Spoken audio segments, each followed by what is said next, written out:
When Trump came down the escalator in June 2015, there was a rip in the space-time continuum. And I didn't know what it meant, but something remarkable happened that day. And we're beginning to see this happen.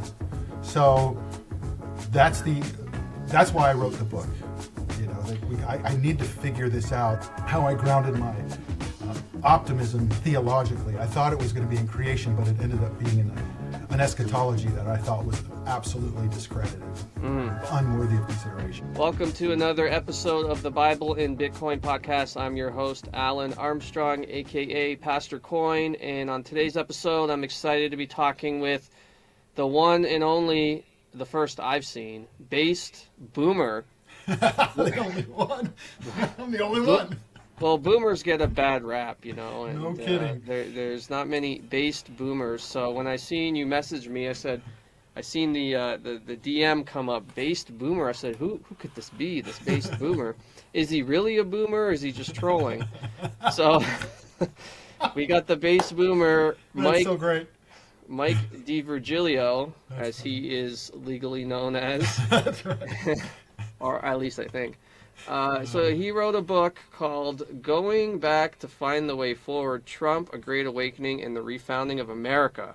Mm-hmm. So when I saw that title, I was like, whoa, there's a lot there. Great Awakening, Trump, America. So I was really interested to hear your perspective on what's going on, especially what we just witnessed. Wow. Was a historic victory. You know, no one can deny, right? Yeah, I mean, what they're calling this the greatest political comeback in American history, and really, when you think about it, I can't think of one that is more dramatic, at least. Right. So tell us a little bit about yourself and your book. Give us the synopsis here. Sure. Well, I'm originally, I am an actual boomer. I was born in 1960, so 64 years old, and grew up Catholic. Went to college, born again, and eventually went off to seminary, Westminster Seminary in Philadelphia. And by God's wonderful grace and providence, I met my wife, and we got married. Well, she wasn't my wife when I met her, but 3 children, and they're adults now, 22, 29, and 32, and I have 2.5 grandchildren. And the Wait, 2.5? How does that work? Well, is this like a Solomon thing? Did you spice? She might be 3/4 now. Okay. Little girl coming in February. Okay. So, and they live just 5 minutes away from us. It's just a beyond blessing, which is why I moved down here. It's like if my daughter ever gets married and I want to, and boom, God is just, there's Psalm 16, the boundary lines have fallen for me in pleasant places. Surely I have a delightful inheritance. And that's just God. Yeah. It's incredible. So, so I was thinking of going to get a PhD after seminary. I in 1984, I was basically a typical evangelical kind of fundamentalist Christian, and was exposed to Francis Schaeffer in college. So I got into apologetics. And for those that don't know Francis Schaeffer, he was an incredible apologist, 60s, 70s, into the 80s. And then in seminary, in 84, I met a gentleman who introduced me to Calvinism and Reformed theology. And it was weird to me, upside down, but I bought it pretty quickly. And then, so my now mentor suggested I go to Westminster Seminary. I said, okay. And I always loved books and studying. So I went off to seminary. And then I was going to get a PhD and decided I didn't want to go into academia because even in the 80s, it was left-wing and liberal. And it's like, plus I didn't want to go 5 more years of school. So just got out, worked, made a living, raised my children in the faith, and praise God, they're strong, fanatical Christians like I am. And then late in life, I became an author. I always loved writing, but when I was 55, I actually got back into apologetics and apologetics is the defense of the Christian faith for those who are maybe not familiar. And in 2009, I got back into it because I was in an interaction with a coworker. I found out I was really bad at it. And I'm always defending my faith to my kids, but I just had gotten away from it. So I dove back in. I got a little MP3 player. I wish I could show you mine now. This little black thing, and I still use a little. I'm a committed boomer.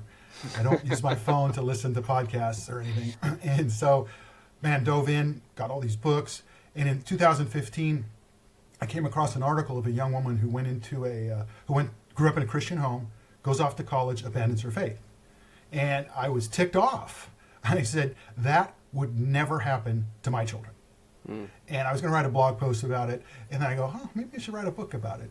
And that was I'd never written a book before. So it was kind of a very interesting experience. But I found I love writing books. And so that is The Persuasive Christian Parent, How to Build an Enduring Faith in You and Your Children. And in studying that, I came across this idea that you can't make the Bible up, that there's certain stories in the Bible that just couldn't be invented. So my next book was Uninvented, How the Bible Could Not Be Invented and the Evidence That Proves It. And that was exciting. And then now getting to what we're talking about here, Trump was the red pill experience, like I say, that he keeps on giving. And when he came down the escalator, I was not a Trump fan. I don't know about you, but it was just like, I didn't like him. He was everything as a Christian I rejected, I thought. Well, I just to break in there, when that happened, I liked Trump as an entertainer already. Like, well, maybe I shouldn't say as an entertainer, but when he ripped on Rosie O'Donnell back in the day, that feud with Rosie when I was a teen, that happened when I was a teenager. Okay. And me and my buddies thought it was the funniest thing, right? So when Trump came down, that was a little glimpse of the Trump we know, right? Well, yeah. Well, like we thought that was the funniest thing, and me and my friends would always quote Donald Trump talking about Rosie O'Donnell to one another, and so when he ran for president, I thought this is going to be the funnest 4 years of my life. Wow. So, anyways, go ahead. I thought it was going to be great. That's fascinating because and slowly but surely, well, watching people tell me he's Hitler and the worst person on earth is just like, it was their over the topness that, and then for me, what was dispositive, what was, evidence that I couldn't deny was he raised great children. That's true. Yeah. And since I wrote my book, The Persuasive Christian Parent, everything is about parents to me. There's exceptions to rules, but mostly you look at the kid, if they're a mess, I blame the parents, if not. So there was something. So it opened my mind to him. People I respected did. But so I became a fan. Then you saw 4 years of lying and everything they did to stop the guy. And then the 2020 election was stolen, I firmly believe. And I became a conservative in 1980 with Reagan's election. That was my first election, and discovered I was a conservative. And as an evangelical Christian, a conservative, we've always been the underdogs. I mean, all we've done is lose, ever. All that was just consistent losing. And my journey is so interesting as I think through all of that. And but this was it. They got away with it. I mean, it was depressing. And a week or two later, I found Steve Bannon's War Room. And are you familiar with Bannon? A little bit, yeah. Okay. And I only knew that he was in the administration a bit and Breitbart and this stuff. And what I always say that he got me out of the fetal position and talked me off the ledge, to mix metaphors. And I found, and the reason is because he's a Catholic Christian and he believes in our agency, so he talks about that a lot. And that means you can change things. And then he says all it takes is action, action, action. It's like, oh. And I found myself, this is shocking to me, becoming positive and optimistic for the first time in my adult conservative Christian political life. I know, it's amazing. And that whole year, he's what does he call it? He has people the grassroots movement, coming through his show every day. Here's what we're doing to take back America. Here's what we're doing to change things. Because I have a real pet peeve on doomers, people that just complain and don't do anything. And so, okay, I'm getting excited that we could do something here. And there's now, after the COVID overreach, like you and I talked about prior to starting this, that was the red pill experience for tens of millions of people. Yes. Because it just got more and more obvious that this was a scam. There was something wrong here. And so in early 22, I said, I got to write about this. This is what's going on here. Like, why am I optimistic from a Christian perspective? with all this that's happening. Yeah. So I had no idea what the book would become, and it basically became kind of my own education, theologically, politically, historically, philosophically, and it turned into a history to see why we got here and how we got here. And the reason Trump's in the subtitle is because when I say my first sentence is, when Trump came down the escalator in June 2015, there was a rip in the space-time continuum. And I didn't know what it meant, but something remarkable happened that day. And we're beginning to see this happen. So that's why I wrote the book. You know, that I need to figure this out. And we can get to something later about how I grounded my optimism theologically. I thought it was going to be in creation, but it ended up being in an eschatology that I thought was absolutely discredited, and unworthy of consideration. That happened. Yeah. There's so much here. I know. And that's interesting. It's an interesting trajectory, you painted there. But what I want to ask you is, because, I was talking to my wife, I think yesterday, and I was saying, what's up with Trump and his kids? Because usually what you find is kids from divorced fathers, statistically don't do as good as those from families that stay together. So how is it that Trump, he's been divorced twice, I think. How has he been, like, what's your take on that? I'm trying to figure this out. Why do his kids respect him so much? There's so much, it seems there's tons of unity there, even with kids from different mothers. I know. There seems to be so much unity. You hear Don Jr. and Eric Trump, they talk so well about Barron and stuff, and so there seems to be this unity. Everybody loves him, but there's like 2 divorces in between. So what's up with that? Well, that was so. I didn't like Trump. Everything about him was just. I'm no fan and all that, and his detractors were speaking so negatively about him. I mean, it was amazing. I thought nobody could be that evil. Then I see the kids, and it's like, and that showed me that Trump has some character that I didn't expect. That there was something solid about this guy, because a narcissistic psychopath does not pull that off. Yeah. Period. Right? Yeah. The kids are going to be more dysfunctional than the dad. But yet, they love and respect him. I mean, hugely. It's not like even debatable. And they're not faking that stuff, Even the grandkids. No, I mean, when we saw him at the RNC and the grandkids were there and sitting on his lap and all that, that's the real Trump. And everyone that, as over 15, 16, 17, you begin to see that and hear from people who know him and are around him. He's just a genuinely nice guy. Mm-hmm. They paint him as the devil, and he is the diametric opposite of that. Does he say stuff that's kind of cringy? Of course. But that, people, especially in the first term, it's like, oh, why does he say that? It's like, because he's Donald Trump. He's Have you read The Art of the Deal? It's sort of all yes, in I there. did. It's somewhere all in there. In those years, exactly. Yeah. And he's a genius and brilliant and smart, and I mean, it's incredible what he's accomplished. And there's nobody that is persistent and works harder. And that's what's my hope, and I think this is coming true, is that he refuses to back down and quit. Yeah. No matter what they do, his first instinct is always to fight back. So we as conservatives have been bequeathed the opposite of that. Right. The conservative movement that I was part of, which was the post-war consensus conservatism, William Buckley and all this, we just lose. Yeah. And then when we get attacked, we try to defend ourselves weakly. It's like, okay. And you see somebody like J.D. Vance, he's learned the Trumpian lesson well. And a lot of them have. Yeah. So I think we're at a very, I'm so encouraged. It's just crazy.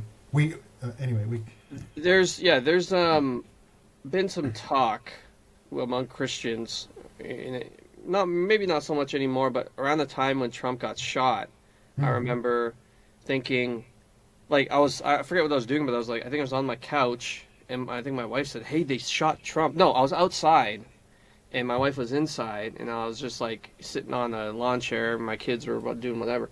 my wife comes and messages me, say they shot Trump. And I'm like, what? So I went on Twitter right away, and of course it was everywhere. This video of him getting shot in the head, and I remember watching it going, the first time I watched it... You're not sure, right? Yeah, you're not sure, because, like, he falls. He gets shot in the head, then he falls. It's like, well, he's dead, right? Like, you get shot in the head and you fall. Usually doesn't end well.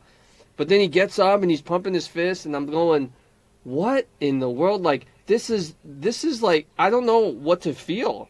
Because I'm like, this is so cool, but it's also like they tried to kill him. Right? So you're like, you're sad, you're angry, you're pumped up, all these emotions are going through you, and you see the pictures, and you're like, this guy's something else. And but so the conversation was, and the first thing that popped in my mind after the dust settled was, man, did God save him for something? Like, is this some kind of sovereign providential sign of sorts? Because it can't be random. Surely him coming within, like, what, a millimeter of death is not a random occurrence. So what do you think of that? Is this a providential sign? I know there's been prophecies of Trump. I remember hearing prophecies of Trump in 2020. I know. And people were saying he's going to be the president again. Right? And then he loses, and I'm like, well, it turns out that was false. but then wait a minute, no, it turns out it wasn't. Not at all. And not only wasn't, but he actually comes back in one of the most dramatic campaigns ever, gets shot in the head, doesn't quit, fight. You can't make this stuff up. So what's your take on the whole prophetic, providential, like, what is God trying to tell us, if anything, with this man? And I've even heard people say, well, he's the Antichrist and this is a deception. So how do you of course he is. How do you wade through all this? Well, as a Christian, and a Calvinist Christian, but really theologically it doesn't really matter, is that we all believe God is providentially, sovereignly in control of all things. How that works out, whatever, right? We also know we're free agents. We're accountable. We can change things, as I mentioned. So in the book, so from a Christian perspective, why I say Trump is because he's chosen by God, the instigator of all this. There's only one conclusion as a Christian you can come to, is that's the truth, because he's done it all through history. And so I go through what do I call it? A theology of history and the providence of God, a chapter. And going back and looking as a Christian, how am I as a Christian to look at this and see what the Bible says about that, and so on through history. And then what are our options? I have one of my favorite apologetic strategies, I guess you will, is the consideration of the alternative. So if one thing isn't true, something else has to be true. If Christianity isn't true, then is it atheism? Is it Buddhism? Is it, you can't just get away in the middle. So the way we look at history is the same way. There's basically three ways to look at history. Secular, which means when Trump turned his head, it was chance, because all we are is atoms coming together. We're just, like I say, we're just lucky dirt. And so that's one way to look at it. You have the Hegelian kind of dialectic Marxist version, which is thesis, antithesis, and then you have this new thing. It's an unfolding of history that's a takeoff from Christianity, but a bastardization of it. And the Marxists and the left, it's the what does Obama used to say, the tide of history, or on the wrong side of history, that kind of history. The arc of history bends toward justice, which was a Martin Luther King thing. Well,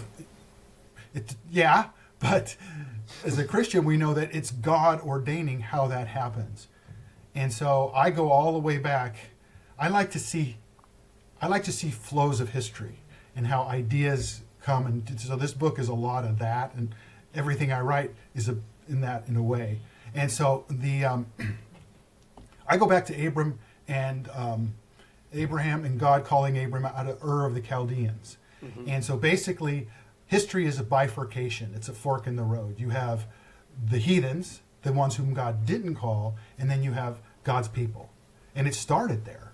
and then he's building his people, the people of Israel, and that whole story eventually gets us to Christ, and then risen from the dead, ascended to the right hand of God.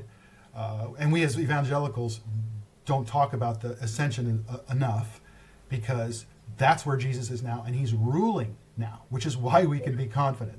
Yeah. And then I do a chapter on Western civilization, and it's fascinating how all of this shouldn't have happened. When you look at the fall of Rome, and then you look at the quote Dark Ages, and then I talk about St. Patrick, which I knew nothing about him really, other than he was a missionary to Ireland from basically England, but God used Patrick to save Western Christianity. It was remarkable. And then that eventually leads to Alfred the Great. And that's a fascinating story. And I also didn't know anything about that. And there's a Netflix series called The Last Kingdom. Have you heard of that? I've heard of it, yeah. I haven't seen it. My daughter and her husband are watching it. And I go, what's this? And really like it. And so I learned about King Alfred. And it's really done very well. And then I started learning the history of what exactly happened, and how it was the last kingdom, and his goal was to have a king or a Christian England. And the Vikings, which are like pirates, they're basic Danes, people coming from the north, were basically going to take over England and be heathens and pagans, and we would never have had Christian Western civilization. And it was hanging by a thread. And God used Alfred to save it. And I talk about that story in the book. It's really mind-blowing. And then eventually you get the Magna Carta, the rule of law, case law, and all that we know today. And meaning the king is not sovereign over everybody. It's the law over the king, and so on. And it goes to the Glorious Revolution, eventually to America. And God is providentially ordaining all of it. That's how, as Christians, we have to look at this. We have no choice. Yep. And then the Puritans are persecuted, so that's part of what the Glorious Revolution is about. And they eventually come to America in the 1620s and 30s and 40s, and eventually this First Great Awakening, which leads to, a Calvinistic 98% Protestant America, which with the certain portion of the Enlightenment out of Scotland leads to the founding of America. The rights of Englishmen is what they were fighting for. And Canada, and the same thing. Australia, we're all part of that Anglosphere. And so it's incredible. And, and you begin to see through history as God's charting it. It's really exciting, because to me, it's an apologetic for the Christian faith. Yes. Yeah. That's what this book really is, because that's my heart, is apologetics. That this is evidence that there is a God. And when Trump turned his head, everybody says this is not coincidence. Yeah. You'd hear people say, well, I'm not really religious, but... Yeah, right? I've heard it a lot. Oh, yeah. And it's just like, as I wrote the book, I know this is happening. And God is doing something very special in our day. When you see a Russell Brand, Tucker Carlson said on some interview, he said, 5 years, I grew up secular, DC secular. I mean, I've just all I've been around. I say secularism is God is persona non grata. He's just unwelcome. And, he's not really important. And so Tucker says now, 5 years ago, I never have a conversation about God. Now I can't have a conversation where God isn't included in it. Yeah. But he was even saying some stuff about like demons and the spiritual realm. Like he was talking like Alex Jones back in 2009 or whatever. Right. And I'm like, boy, something's happening to this Tucker Carlson, because he's talking... he read the Bible for the first time from cover to cover, and he'd never done that. I wrote The Bible and Bitcoin for You, Bible-believing Christian, and in it I lay out the biblical basis for what money is, why our current fiat monetary system is ungodly, and how Bitcoin is the best and most viable, biblically compliant replacement for government fiat money. There's even a small group study guide in the back with additional resources to study with your church small group. Get it on Amazon or pay with Bitcoin at thebibleandbitcoin.com for a discount. Yep. And this is just and I call the internet the Gutenberg press of the 21st century. I stole that from somebody. Yeah. And the Gutenberg press, for those who don't know, it was the first printing press in the Western world in Germany in the 1450s. A guy named Gutenberg, believe it or not, invented it. And when Martin Luther nailed the 95 Theses in Latin as a debate tool for other bishops, had some concerns, and never in his wildest imagination would he dream there would be a Reformation. And some people started translating. Was that the first viral post? Yeah, that's a good way to put it. Oh man, I'm going to steal that. That's really good. Because he posted it not thinking much of it, and then it blew up, and he couldn't control it. It was over. Right, because shortly thereafter, people started putting it in the vernacular in German and French, and all of a sudden, in a couple of weeks, it finds it's in Britain, it's in all over the place, and just boom. So the deep state, the globalist elite, leftist, seculars try to use COVID and social media to tamp down on free speech, group, thought crime and all that stuff. I'm reading 1984 again. And they couldn't get away with it. And then you see guys like Musk. Yeah. Well before he bought Twitter, I heard him on an interview, and he said, all I care about is truth. That's it. I just care about truth. And my second chapter is the dividing line in Western culture is truth. And it's not just the nature of things, right? That's what truth is. It's the way things are. It's a person. Yeah. So God in Christ is the truth. So truth has metaphysical and spiritual implications. And so all of those who believe in truth were gravitating to the right, to Trump, and away from the secular left. And I go into Marxism a lot, and cultural Marxism, because the modern left, they're thorough Marxists. I mean, full-on Marxist, the will to power, everything about Marxism and the revolution and the revolutionary consciousness, and all of the things they do is just tyrannical. And why is it not working? Because that's a good question. Actually, I'm in Canada, and we have Trudeau. We've had Trudeau for 9 years, going on 10, a decade. And it's looking like if there was an election today, he would just be steamrolled. It wouldn't even be close. People hate him so much that literally anybody else but him. And this election in the U.S. was a sort of, from my point of view, was a referendum of sorts on wokeism and on hardcore leftism, and it was soundly rejected.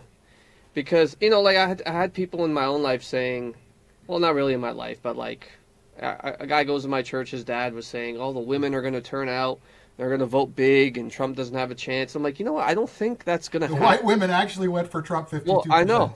And I said, I don't think that's going to happen. I don't think most women buy into this as much as we think they do. And I was right. America soundly rejected it. Canada is going to soundly reject it this year with an election coming. And all over the world, you're seeing far right people win. So why is it not working for the Marxists, the leftists? I mean, I guess you could say it has worked because they have gained lots of ground, but now it's being soundly rejected. And my concern is we're just going to replace that with a Christless version of the right. But, your book talks about a great awakening and the refounding of America. So are you seeing the trajectory go more right, and sort of we're going to see Christ co-opt that and draw a bunch of people in? How are you seeing this play out? Because a lot of people now are telling me it's just Christless conservatism. Yeah. It has no power, Right. And to some degree it's true. But are you going to start to see Elon Musk get saved? And all these guys, are they going to have a Russell Brand moment, Joe Rogan and these types? And is Christ going to just rug pull secularism from these guys? Yes. Is that what you think?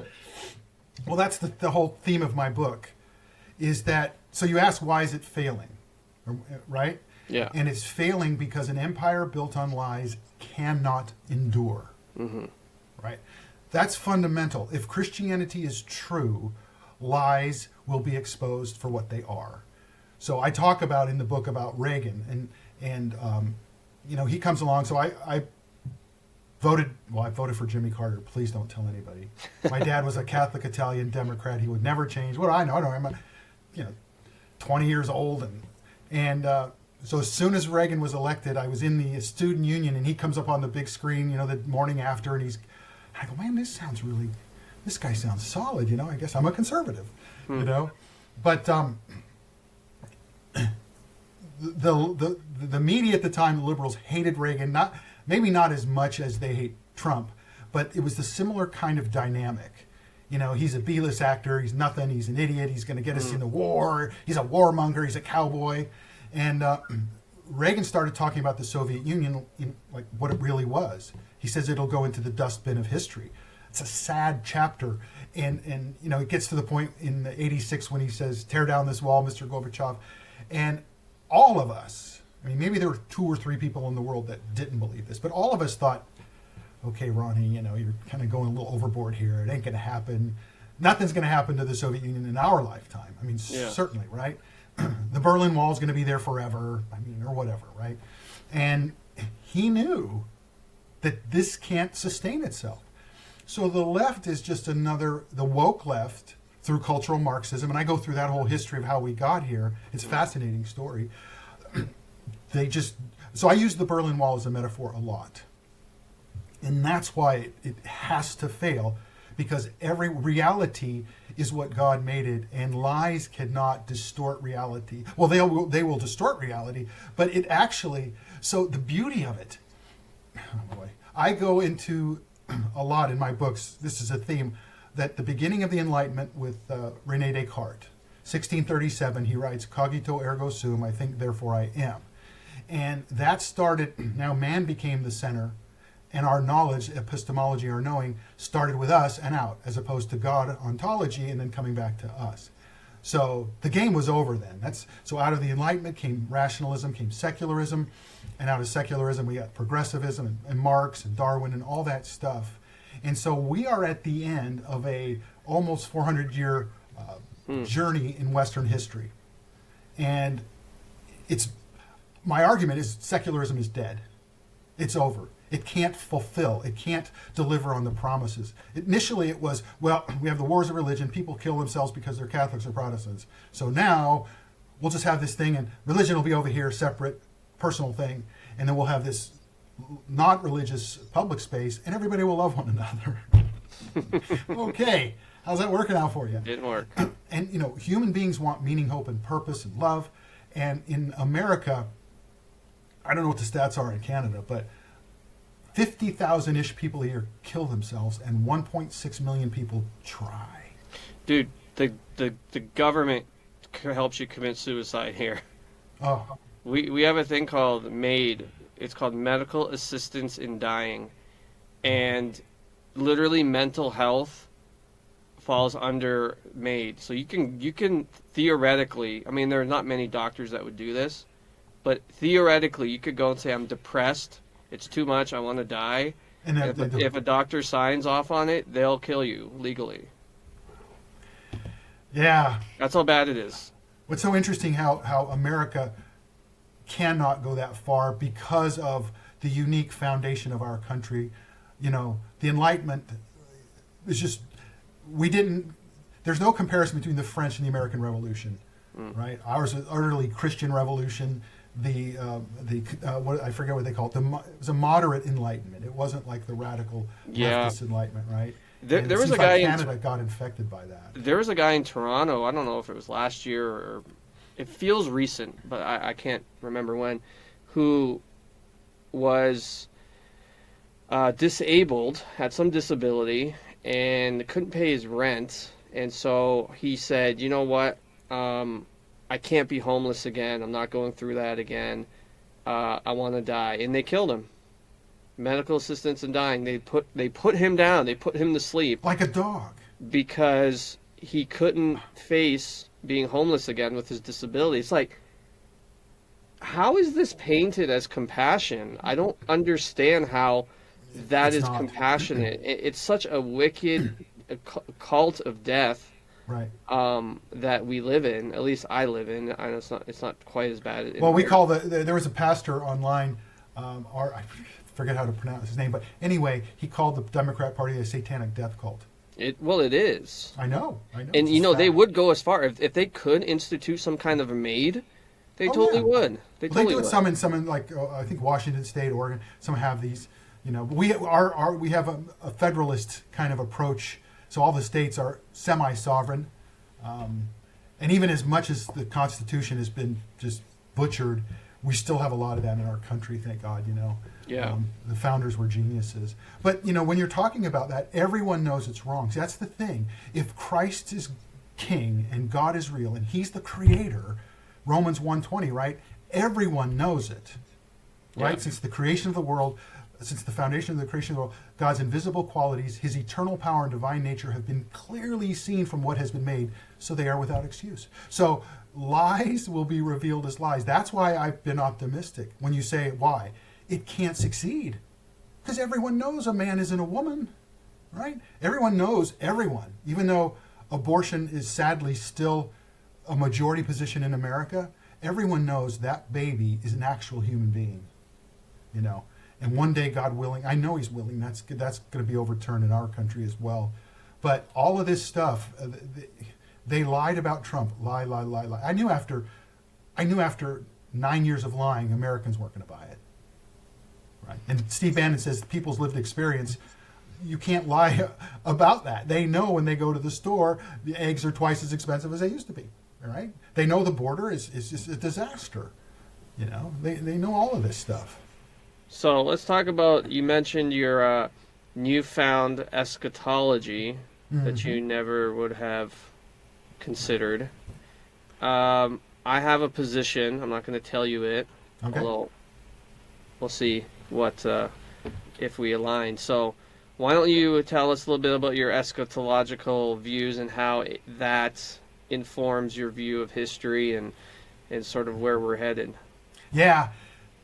Boy, that's a fascinating. When I look back, I had left college in '82, and I came to Christ through this group called the Navigators, and very serious organization of just committed Christians. And I was going to stay, decided to go back to LA, and the leader of the ministry he said, this morning, we had lunch, he goes, this morning God gave me a verse for you. It's Psalm 48:14. This God is our God, and He will be our guide even to the end. And I look back at this journey, and it's insane how God has, and He does this for each one of us. I hear your story, and I'm just like, wow. God has special things for Alan. So I was born again in '78, and that was the dispensational decade. Hal Lindsey, The Late Great Planet Earth, was the #1 bestseller in New York Times. It was everything, everywhere. It was just assumed the raptures, Jesus is coming soon, things are going to hell in a handbasket. Just, okay, I buy it. And then when I was exposed to Reformed theology, I learned there were some other views of eschatology. And post-millennialism was like never a thing, though. I would never. But I read classical apologetics by Sproul, Gersler, and Lindsley, and just learning about these different things. And I became a pan-millennialist, so an agnostic. So it's all going to pan out in the end. It's just speculation, Nothing ever who knows? It's just eschatology is not something that God has revealed clearly, I think. And so I was that way, went on my merry agnostic way until 2014, and I was exposed to amillennialism. And my friend went to a church, and his pastor, I heard this series. I was like, wow, that's pretty powerful. So I embraced that. And it made a lot of sense. It seemed more biblical. And fascinating to me, though, is that it actually made me more pessimistic, more negative. And I've always been idealistic. When I was a kid, I wanted to be a teenager. I wanted to be the greatest guitar player in the world. And I was going to beat Page and Van Halen, no problem. And then I got into golf, and I was going to be the greatest golfer of all time. Then I become a Christian. I'm going to, evangelize the world. Hubris. I mean, it's crazy. But I believed I could make a difference. And it seemed like post-millennialism amillennialism kind of took that out of me for some reason. And then I started mocking my old self to think I could change the world because, sin, and this is it. And and then I become optimistic, like I mentioned, going through 2022, trying to ground it in something, and I'm thinking it's creation. I think I mentioned that. And then I download my little black MP3 player. I'm always listening to something, and I found this James White sermon about something about hope. Okay, I'm just going to listen to that. I'm at my buddy's in Miami Beach, and I'm out for a walk, and I listen to him tell his basic testimony about becoming a postmillennial. And I'm going, oh my gosh, wow. I get back into my my friend's apartment or pad or whatever, and I have to say Greg Smith, because he always tells me you never say my name. You're my best friend. It's Greg L. Luther Smith. He'll be happy now. So my wife's there too, and I think I'm becoming amillennial. I mean post-millennial. He goes, shut up. I mean, it was just so far from my brain and his brain. It was just like, come on. You know, he's the one who helped, introduce me to this amillennialism, and then I just started listening to stuff. And 2 weeks later, I hear Doug Wilson say, postmillennialism gives you the theological justification for your optimism. It's like, bingo, that's it. And then I begin to see it everywhere. Psalm 2, Psalm 110, 1 Corinthians 15:25, Isaiah 65. I mean, on and on, Isaiah 2, It's just everything. I would interpret all of those verses before as only coming to reality in the second coming. Right? That's when it all, new heavens and new earth. And now I believe that happened at Christ's first coming. And like, Matthew 13, when he talks about the kingdom of God is like a mustard seed, starts really small, and then it grows slowly but surely.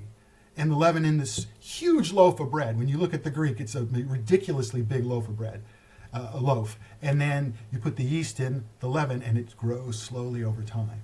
And that's, to me, what changed. Is now God, I heard one of the Moscow guys, say that postmillennialism is sanctification in history. But I really liked that. Because God is, the reason you and I can have confidence is because God is doing this. So I have a saying now is that we work like it depends on us, but we pray because it depends on God. And one of the reasons I got interested in you was all of a sudden Bitcoin. I read this book, The Bible in Bitcoin, which you know about, and then I think this is another part of the Great Awakening. This is something that's happening that we've been ripped off since 1913 in America, the Fed and all that stuff, fiat money. And God could be for my children and my children's children and their children. We can actually bring the money back to being like biblical. So that's why I liked your work, and I want you on my podcast because I want to hear about your red pill experience and how important this is. But anyway, that's what postmillennialism is. God is advancing his kingdom on earth. Christ is reigning right now. And in Ephesians 1, 18 through 23, Paul says, he placed him at the right hand of God, right, over all rule and authority, power and dominion, and every name that can be named. And then he says, interestingly, he goes, not only in this life, as if that's obvious, Christ is king in this life, but in the life to come also. They were oriented to this world. Whereas in my next book, which is up here, I'm starting to write it actually, is that pietism and Gnostic dualism have basically, what evangelicals believe is we're saved to go to heaven when we die. We're saved to bring the kingdom on earth, right? In King Jesus, he's ahead of us, and he's the one who's reigning through his body, right? I might be a little part of a pinky here, and you're something else, and we're all doing our part. We're raising our kids. It's just incredible. It's so exciting, and then to see that God is doing this through this, that he's using Donald Trump proves he has a sense of humor. I got my hat here. Maybe I should switch. Where did I put mine? Here's mine. Yeah. It's just, I like the hat. It's just, it looks horrible on camera because now I look like I have no eyes. Right. So it's too good at shading your eyes, right, which I guess is what the hats are for. But right. Anyways, but it's beautiful because I like to make America Christian again. I heard that from Joshua Hames. Yeah. The Red Pill podcast, Reformation Red Pill podcast, because like you asked, is this something there? I believe Christ's Christianity is Christian doomers, right? Because God has given us an opportunity. Now we're at the end of secularism. I believe the Berlin Wall of leftism is cracking bad and it's falling. And I'm going to do a podcast on that. But when they were hacking away at the wall in Germany, that's what's happening now with the left, and it is not going back up. And secularism itself is dead because people know there's more to life than dirt. Right? I mean, it's like when I wrote my first book, I was thinking about my kids. It's like selling them Christianity I've always been in sales, is such an easy thing to do. Because why would they want a life of random chance as our creator? So it's crazy. So this is going worldwide. It really is. I believe we're building on something, and there are a lot of Christians around in Trump's orbit. And at the victory party, my cousin, who's a Christian, sent a video of people singing a hymn. I forget what hymn it is. It's really powerful. There are a couple hundred people in a room off of and they're singing praise to the living God. Our county GOP meeting every month starts with a prayer, and almost always in Jesus' name. Bitcoin Well is a non-custodial Bitcoin platform in Canada and the USA. That means every single Satoshi you buy goes straight to your self-custody. They offer free withdrawals, a simple 1% spread, and they have the Bitcoin Wishing Well, where you can win up to 1 million Satoshis by earning points and throwing the coin in the well. In fact, you get 5 coin tosses to the Bitcoin Wishing Well when you sign up at bitcoinwell.com/pastorcoin. But as I talk about in the book, we have to get involved. In America, the first 3 words of our Constitution are "we the people."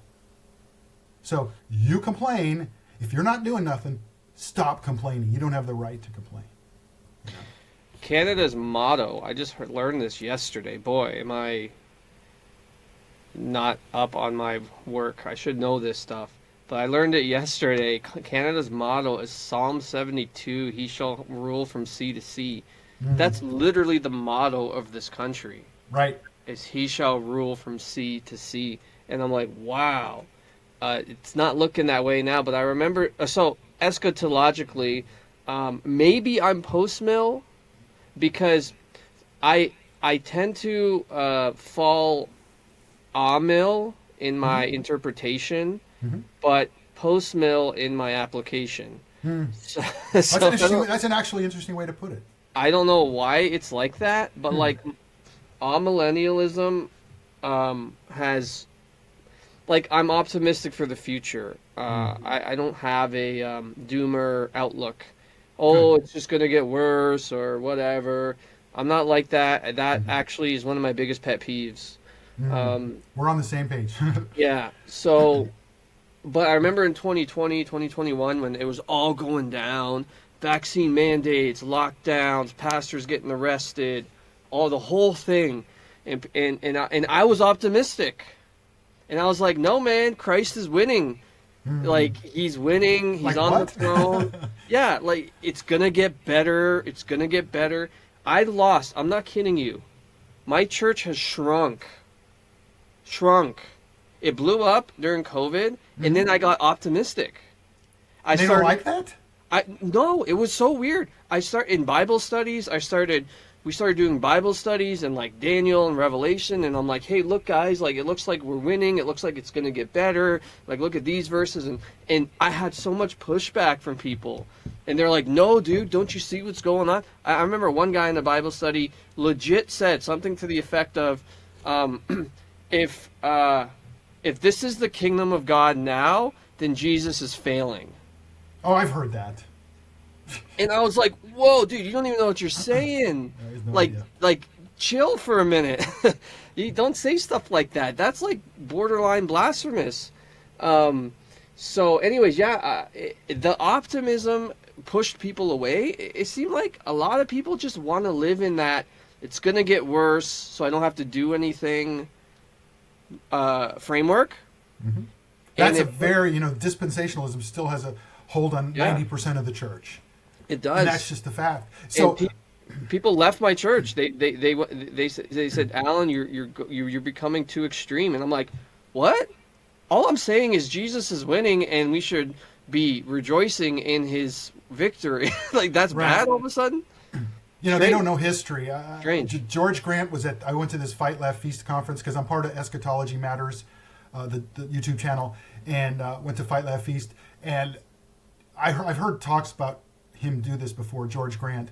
And he talked about how horrible the 14th century was, the Black Plague century. 25 million people in Europe died in the 100 Years' War, and you can imagine people like that saying, "No, Jesus is winning. We're just getting started. The kingdom is coming," and maybe not. So, but I have a favorite saying: God is never in a hurry, and that frustrates us humans, right? But we got to understand. He called Abram in 2000 BC, right?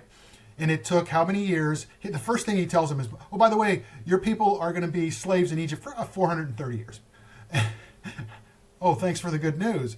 And then after that, of course, it takes a while. Then finally they get into the promised land. It's 1,000 years later where now we have Jerusalem and King David. I'm reading 2 Samuel right now. And boom, and then there's all this, and then it's 400 years later, or 600 years later, it all falls apart. The Babylon and all that. And then Malachi stops, and then it's another 400 years before Christ comes. And you think about it now, it's 2,000 years. What does God promise Abram? That through you, all the nations of the world will be blessed. Can you imagine,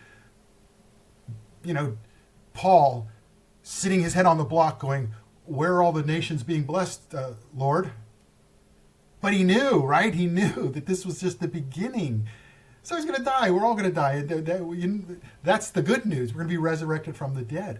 But and so those people live by sight. Those people you're talking about, not by faith. Yeah, and that's the thing. This is by faith, and God has to give you that faith because you can't conjure it up.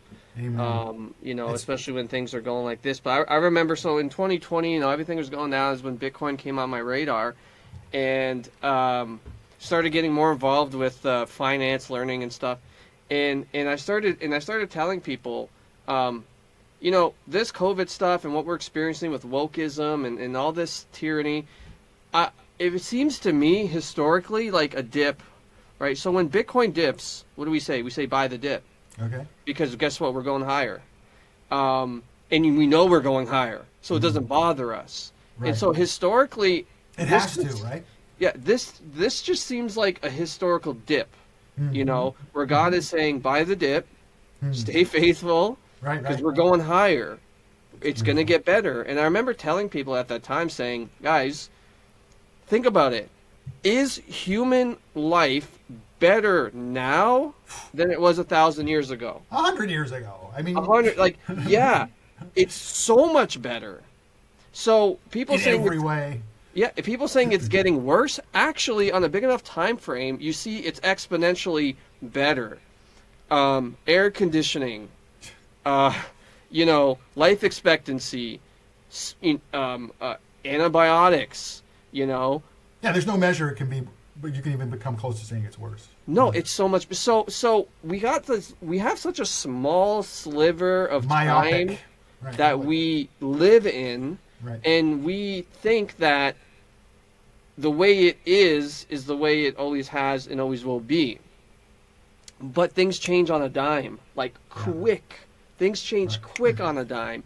And if you read through the scriptures, we see the way God saves is on a dime, right? It's like things are bad, and then he saves. Like, oh, we're standing in front of the Red Sea. Pharaoh's army's behind us. Looks like it's over. Nope, on a dime. Esther, right? Oh, all the Israelites are going to get slaughtered. Nope, on a dime, their enemy is on the gallows now. Right. Well, it happened so fast. Some of them were probably saying, how did that happen? Right. God just like with Abram and Sarah, right? It's like, there's going to be no doubt who did this. Same with the Red Sea. Okay, uh-oh, boom, God. And I think, to get where we got and to see what God is doing in history, that's part of the reason people can be like you're talking about, is the historical ignorance. Because when you read history and you really read it and understand it, like this book was just so fun to write because the history, and you see God just leaving breadcrumbs everywhere. This is me, this is me, this is me. You know, it's just incredible. So you should be post-mill because that's unique. I don't find many amills that are, we go to a PCA church and they're all amill, but they won't talk about politics. You know, it's a very narrow pietistic thing. And I don't know. I preached through Revelation a year ago, I think.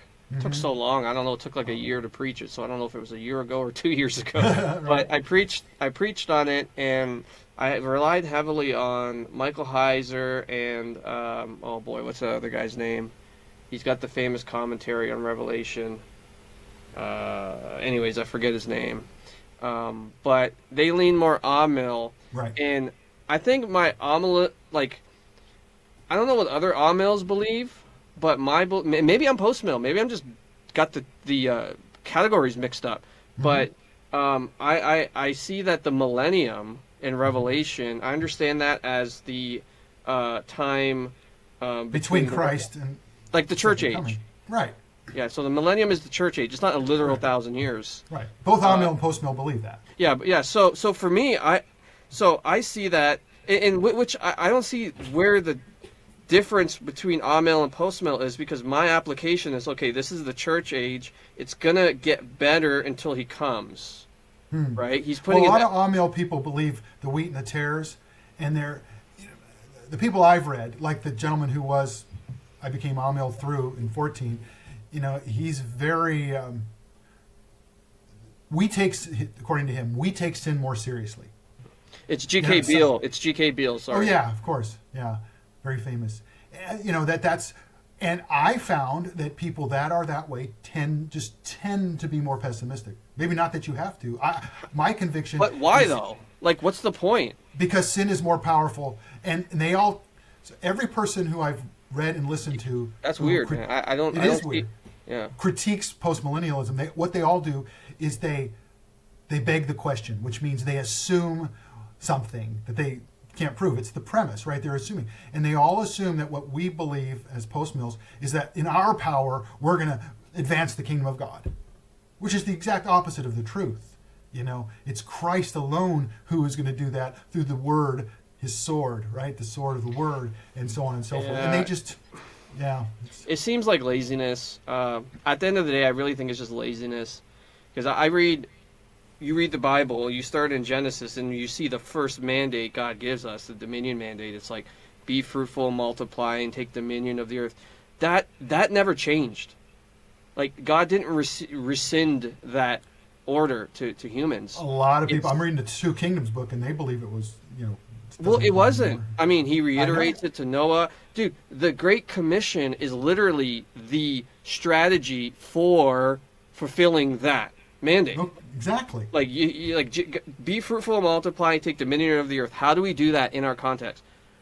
Matthew 28 tells us, go therefore make disciples. And he uses the same, of all nations, not individuals. Yeah, of all exactly. He uses the same word, right. Ethnos, or no, exactly. sorry. Ethnos. It is. Ethnos. I want to be good in my pronunciation. Okay. The same word, nations, that he uses to Abraham when he says, I'm going to make you, or is it Abraham or is it Deuteronomy? Anyways, the idea is it's connected. The dominion mandate and the Great Commission are connected. Totally. So you can't just erase one for the other, because the other is to fulfill the one.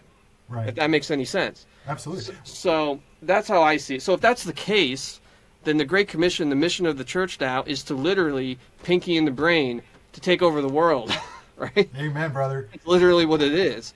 Absolutely. It's to Christianize every nation, that Christ would be extolled as king in every single nation, and that every nation would be ruled by the word, the law of his word, the law of Christ. So that's post-mill in a nutshell right there. Yeah, maybe I'm post-mill. I don't know, but no, it doesn't matter to me, because I don't even talk about that till the last chapter in the book, because I don't want to make that an issue, right? There's a lot of dispensationalists.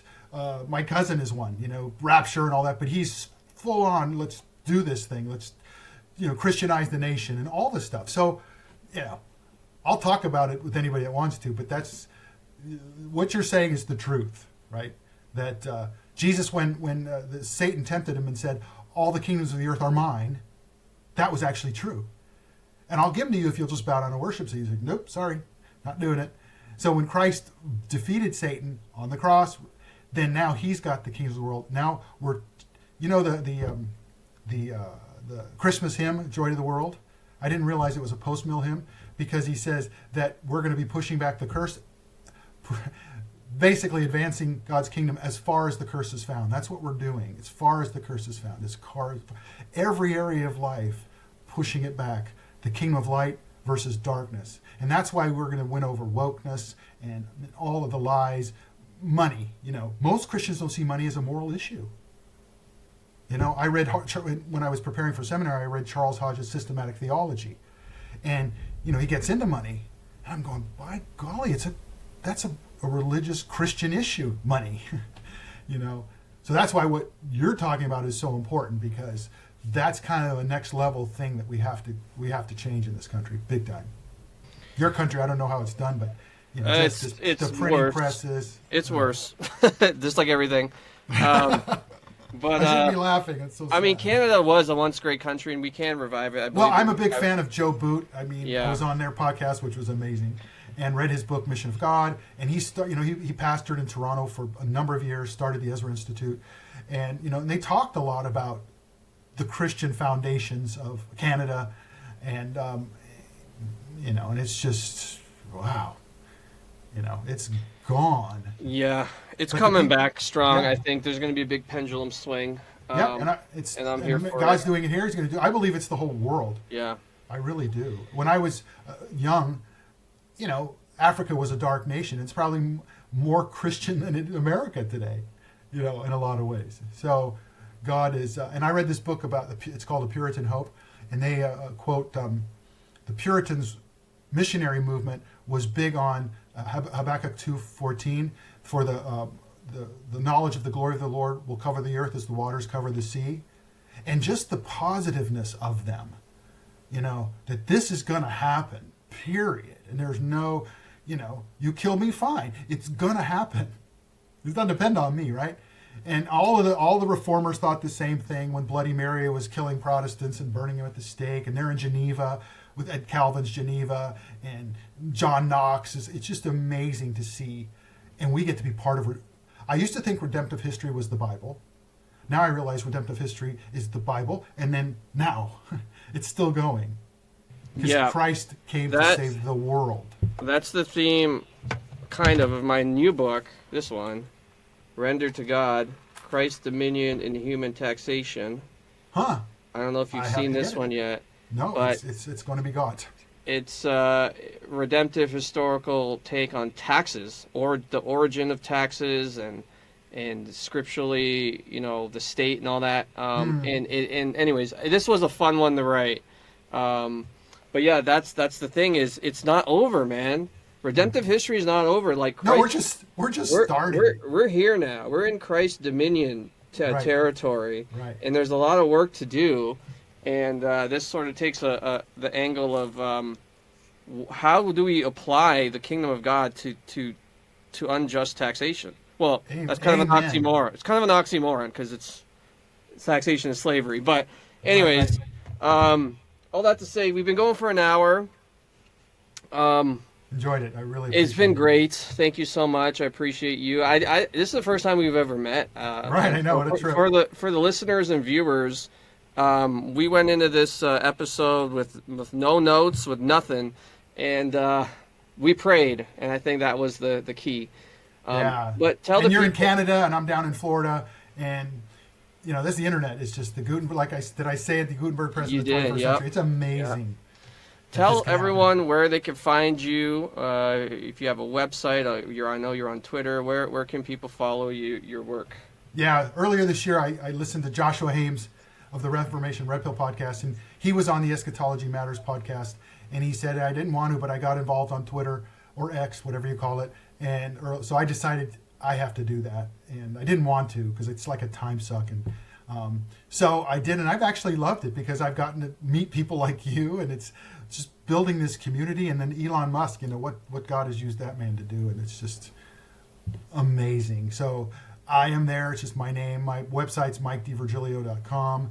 And then I was on John Harris. You know John Harris? Maybe. Sounds He's familiar. on Twitter, but he has his own Sounds podcast. familiar. And so he had me on his, and he's got quite a few followers on YouTube. And the title of the podcast was "A Boomer Gets Red Pilled." And I don't know if we were recording when you said it, but the boomers have been, we're just constantly slammed. We caused all the bad stuff in the world. I love it. And of course, a lot of that's true. And so he has me on. His folks are boomers. He's in his 30s. And through that, the Eschatology Matters is one of my favorite channels because I'm just learning so much on YouTube from them. And so one night, out of the blue, I get a text from Brandon, who runs the place. And he says, I've been thinking about, and after that, I thought I should do a podcast because I need to get my work out there. And nowadays, this is the way you have to do it. And I should do a podcast with Boomer in the title, but I can't think of what would go with Boomer. And out of the blue, Brandon messages me and he says, thinking about having you do a podcast if you're open to it called The Based Boomer Podcast. It's like, okay, God, I guess I'm in. So I have the Based Boomer Podcast and just started doing that a couple months ago and trying to get used to that. And it's a blast. And God is so good, it's ridiculous. All right. Well, we will link all that for you guys in the Thank you. description wherever you're listening or watching this. And my book, Going Back to Find the Way Forward, you can find it at fine booksellers everywhere, like Okay, Amazon, great. Barnes and Noble. We will link the book, the website, the podcast. Check it out. Go follow the Based Boomer. He's one of a kind. I'm one of them. Is there any One of a others? kind. Well, I know there's probably more, but Probably more. you're the Probably more. you're the official Based Boomer. That's it, right? Not too pretentious, but it's like Yeah. somebody else gave me the title. So that's awesome. Thank you. Thanks so much for coming on, and thank you for listening and viewing this episode. Until next time, grace and peace. Your family, your nation, and your world needs strong men. The devil wants men weak, emasculated, and addicted to porn. This is why I designed the Slaying the Beast course to help men take back the dominion porn stole from them. This course will help you discover your identity as God's image, how porn leverages and twists that against you, and how with God's help you can turn the tables on the beast and live free. There's also access to a Discord server where you can have fellowship with others in the fight. You do not have to wait any longer to conquer this beast once and for all. Go to lifegiverchurch.net to get started today.